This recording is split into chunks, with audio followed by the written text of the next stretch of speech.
उत्पत्ति अध्याय 18। इसहाक के जन्म की भविष्यवाणी।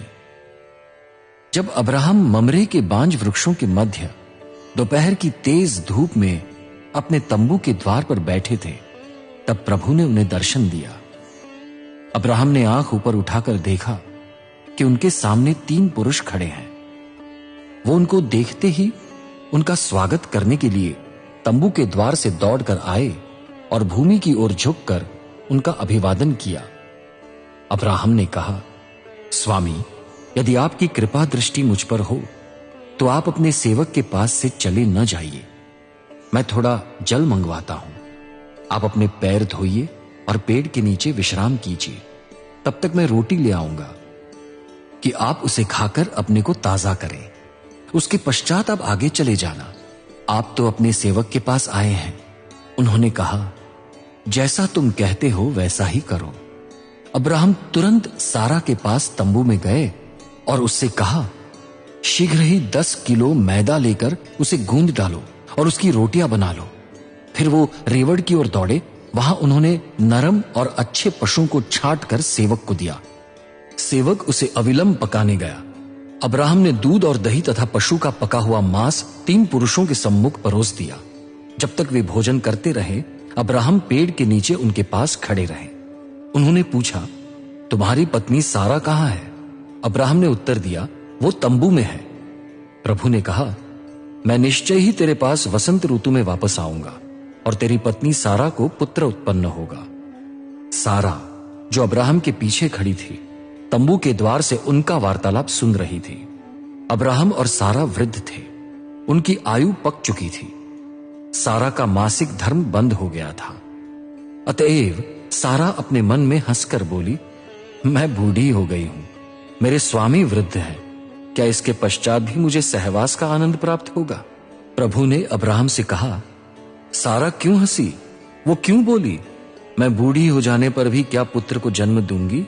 क्या प्रभु के लिए कोई कार्य असंभव है? मैं निर्धारित समय पर वसंत ऋतु में तेरे पास वापस आऊंगा और सारा को पुत्र उत्पन्न होगा। सारा अपनी बात से मुकर गई क्योंकि वो डर गई थी। वो बोली, मैं नहीं हंसी। प्रभु ने कहा, नहीं, तू अवश्य हंसी थी। अब्राहम का सदोम नगर के लिए निवेदन। वे पुरुष वहां से उठे और उन्होंने सदोम नगर की ओर दृष्टि की। अब्राहम उन्हें विदा करने के लिए उनके साथ गए। प्रभु ने सोचा, मैं जो कार्य करने जा रहा हूं, क्या उसे अब्राहम से गुप्त रखूं? जबकि वो एक महान और शक्तिशाली राष्ट्र बनेगा, पृथ्वी के समस्त राष्ट्र उसके द्वारा मुझसे आशीष पाएंगे। मैंने उसे चुना है कि वो अपने पुत्रों और परिवार को, जो उसके पश्चात रहेंगे, शिक्षा दे कि वे धार्मिकता और न्याय के कार्य करें और मुझ प्रभु के मार्ग पर चलते रहें। तब मैं उस वचन को पूर्ण करूंगा जो मैंने अब्राहम को दिया है। प्रभु ने कहा, सदोम और गमोरा नगर के विरुद्ध लोगों की दुहाई बढ़ रही है। उनके पाप बहुत गंभीर हो गए हैं। मैं उतर कर देखूंगा कि उस दुहाई के अनुसार कार्य हुआ है अथवा नहीं जो मुझ तक पहुंची है। यदि नहीं तो मैं उसे जान लूंगा। वे पुरुष वहां से मुड़कर सदोम नगर की ओर चले गए, किंतु अब्राहम प्रभु के सम्मुख खड़े रहे। अब्राहम ने पास आकर कहा, स्वामी, क्या तू निश्चय ही दुराचारियों के साथ धार्मिकों को नष्ट करेगा? मान ले वहां नगर में 50 धार्मिक हो, तो क्या तू उस स्थान को नष्ट करेगा और उन 50 धार्मिकों के कारण उसे क्षमा नहीं करेगा जो उसमें है? तू ऐसा कार्य करने से सदा दूर रहे कि दुराचारियों के साथ धार्मिक भी मारे जाएं। धार्मिकों की दशा दुराचारियों के सदृश हो, यह कार्य तुझसे कभी न हो। क्या सारी पृथ्वी का न्यायाधीश उचित न्याय न करेगा? प्रभु ने कहा, यदि मुझे सदोम नगर में 50 धार्मिक मिलेंगे तो उनके कारण मैं समस्त स्थान को क्षमा करूंगा। अब्राहम ने उत्तर दिया, मैं तो मिट्टी और राख मात्र हूं, फिर भी अपने स्वामी से बातें करने का साहस कर रहा हूं। मान ले यदि 50 धार्मिकों में 5 कम हो, तो क्या तू 5 के कम हो जाने के कारण समस्त नगर को नष्ट कर देगा? उसने कहा, यदि मुझे वहां 45 धार्मिक मिलेंगे तो मैं उसको नष्ट नहीं करूंगा। अब्राहम ने कहा, मान ले वहां 40 मिले। प्रभु ने उत्तर दिया, मैं 40 के लिए उसे नष्ट नहीं करूंगा।